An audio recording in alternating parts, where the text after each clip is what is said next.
देश नीति, केवल सच्ची और पक्की खबरें। देश नीति में दर्शकों आपका स्वागत है। मैं हूं आपके साथ राशिद जहीर।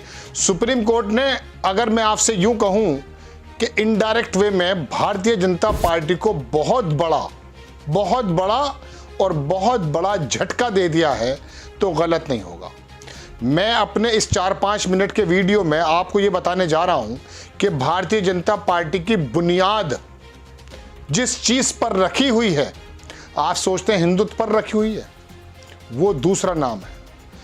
जिस चीज पर रखी हुई है उसको हिला देने का काम जो नीतीश कुमार ने किया था, उस पर सुप्रीम कोर्ट ने मोहर लगाते हुए कहा कि उस काम को जारी रखें।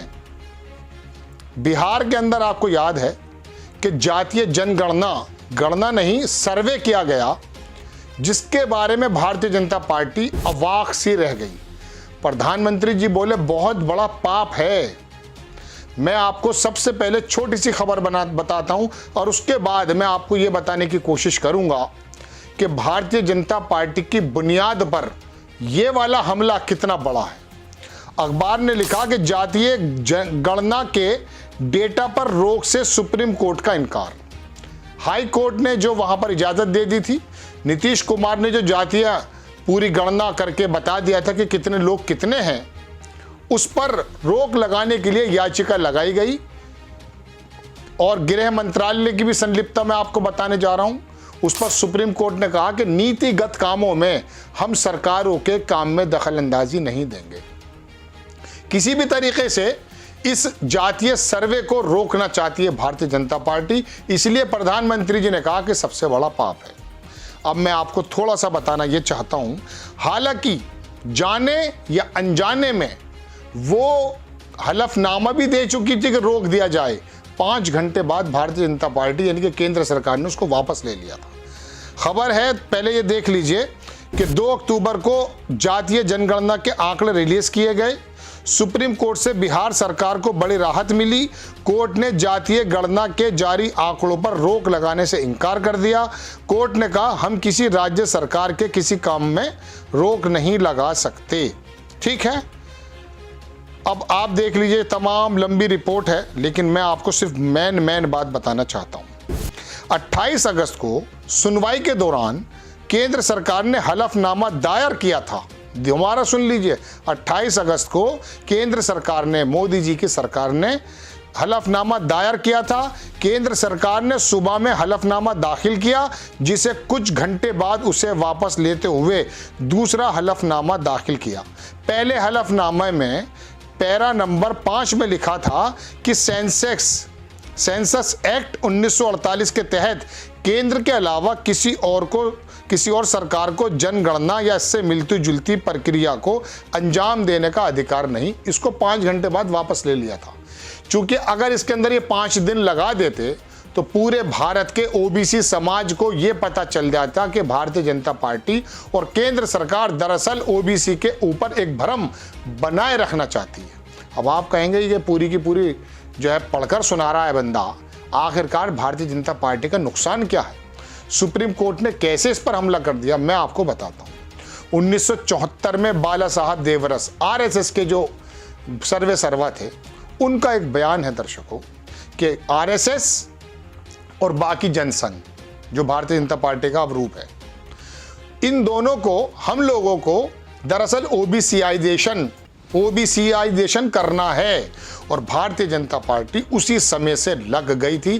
प्रधानमंत्री मोदी जी ने इस चीज को बहुत ज्यादा परवान चढ़ाया। क्या है वो सुन लीजिए। आपको 30 वर्षों का तो मैं डाटा दे देता हूं कि ठाकुर, बनिया, पंडित, अपर समाज, ये तो भारतीय जनता पार्टी के साथ एक जमाने से है। क्यों है उस बात को छोड़ दीजिए, लेकिन ओबीसी जब तक इन्होंने जोड़ा 50, 52, 60%, लोहिया साहब तो 60% बताते थे, वो जब से ओबीसी जोड़ा, अति पिछड़ा जोड़ा, उसके बाद ये कॉम्बिनेशन ऐसा बना कि जो भारतीय जनता पार्टी की सरकारों को बार बार प्रदेशों में भी और केंद्र में लाने का सहायक बना। इस ओबीसी को नीतीश कुमार ने यह कहकर जगा दिया कि आपको आपका हक मिलना चाहिए, उससे पहले आपको यह पता होना चाहिए कि कौन कितना है। राहुल गांधी ने भी कहा कि जिसका जितनी भागीदारी उसको उतना हक मिलना चाहिए।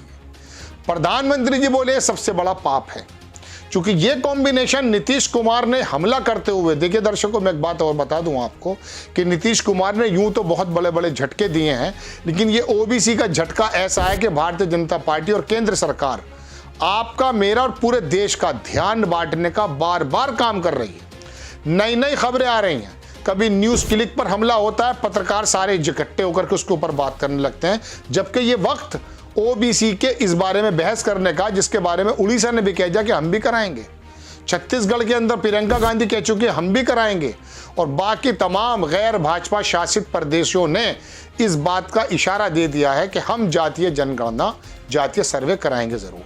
और ये बात होनी चाहिए, नहीं होनी चाहिए कि किस आदमी को कितनी ज़रूरत है। जब आपको पता चलेगा कि ये वर्ग इतना है और उसकी ये ज़रूरतें हैं, तभी तो आप अपनी नीतियों को निर्धारण करेंगे। लेकिन उस वर्ग को, जो सबसे बड़ा वर्ग है देश का, उसको अपर क्लास से मिलाकर भारतीय जनता पार्टी जो अपनी हिंदुत्व का तड़का लगा करके सरकार बनाने का काम करती है, उसको झटका दिया है नीतीश कुमार ने। देखिए मैं एक बात आपको और बताऊं दर्शकों, ये मेरी पर्सनल बात है। नीतीश कुमार एक वाहिद ऐसा नेता है, कुछ भी कहते रहे उसके बारे में, लेकिन मैं उसको प्रधानमंत्री के रूप में देखता हूं। देखिए पिछले साल जब नड्डा ने कोई बात कही थी, नाराज होकर जब वो भारतीय जनता पार्टी छोड़कर गए थे, पहला झटका आपको याद है, एक झटका जिस आज वहीं कह दिया था नड्डा ने कि छोटे छोटे दलों की जरूरत नहीं है, ये खत्म होने वाले हैं, निकल कर गए।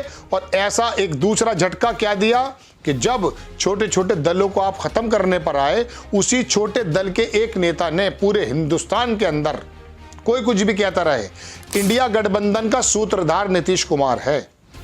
और अब नीतीश कुमार ने यह काम क्या किया 2 अक्टूबर को, ओबीसी समाज को यह बताने की कोशिश की है कि दरअसल पहले आप अपना मर्ज जान लें कि आप जब तक अपने बारे में नहीं पता करेंगे कि आप कितने कितने हैं और क्या क्या चीज़ें आपको चाहिए, संसाधनों में किस तरह का हक आपको चाहिए, यही चीज़ से आपको भटकाना चाहती है केंद्र सरकार। ऐसा आरोप है बहुत सारे नेताओं का, और मोदी जी ने कह दिया कि यह साहब पाप है। और तमाम भारतीय जनता पार्टी के नेता खुलकर नहीं कह रहे हैं इस बात को, कभी सुप्रीम कोर्ट के जरिए, कभी किसी चीज़ के जरिए इसको रोकने की कोशिश की जा रही है, लेकिन ये तो होकर रहेगा। राहुल गांधी भी इसके पक्ष में है, और राहुल गांधी का पहला बयान हर एक जगह जाकर यही होता है लगभग कि जातीय जनगणना होनी चाहिए।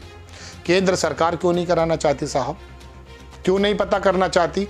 आपके घर में एक हंडिया बनती है खाने की, आपको मालूम होना चाहिए कि कितने आदमी बीमार हैं, उनके लिए कम नमक का खाना बनेगा, कितने लोग बूढ़े हैं जो सादा खाना बनेगा, कितने लोग ऐसे हैं जिनको प्रोटीन की ज़रूरत है, कितने सर्वेंट हैं, कितनी होता है ना, मैनेजमेंट होता है नहीं होता, बताइए आप मुझे।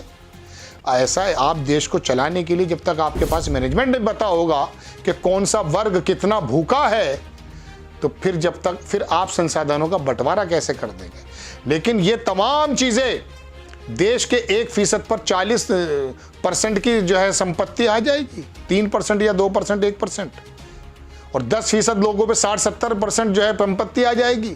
और जो देश का सबसे बड़ा वर्ग है, मुझे 1 मिनट ज़्यादा हो रहा है, सुनते रहिए, वो भूखा रहेगा साहब। इसी वजह से कमंडल और मंडल की लड़ाई हुई थी दर्शकों। लेकिन मैं आपको बता देता हूं कि मैंने बाला साहब देवरस की बात आपसे कही, और मैंने आपसे कहा शुरू से लड़ाई ये रही है। बस मोदी जी ने आकर के अपने आप को ओबीसी का चेहरा बताया है, लेकिन उन ओबीसी के लिए क्या किया है बताइए आप। आपने फ्री बीज बांटी हैं, जिस पर सुप्रीम कोर्ट ने भी कहा है। राजस्थान जाके कहते हैं 600 रुपये का सिलेंडर कर दिया। 600 रुपये का सिलेंडर मत कीजिए माननीय मोदी जी, आप उसको रोजगार की बात कर लीजिए और बता दीजिए डाटा के मुताबिक कितने लोग। आपने तो 2016 में एनएसएसओ का डाटा भी खत्म कर दिया था। ये मैं आंकड़े की बात बता रहा हूँ। कितनी बेरोजगारी हमारे यहाँ क्या है, कितने लोग बेरोजगार हैं। अजीम प्रेम जी, यूनिवर्सिटी को करना पड़ता, सरकारी आंकड़े भी देने बंद कर दिया आपने, तो आप फिर जातीय आंकड़े क्या दे पाएंगे जब बेरोजगारी के, महंगाई के ये तमाम आंकड़े भी देने में नीयत साफ नहीं है। तो फिर जातीय आंकड़े तो नीतीश कुमार जैसा नेता कहेगा।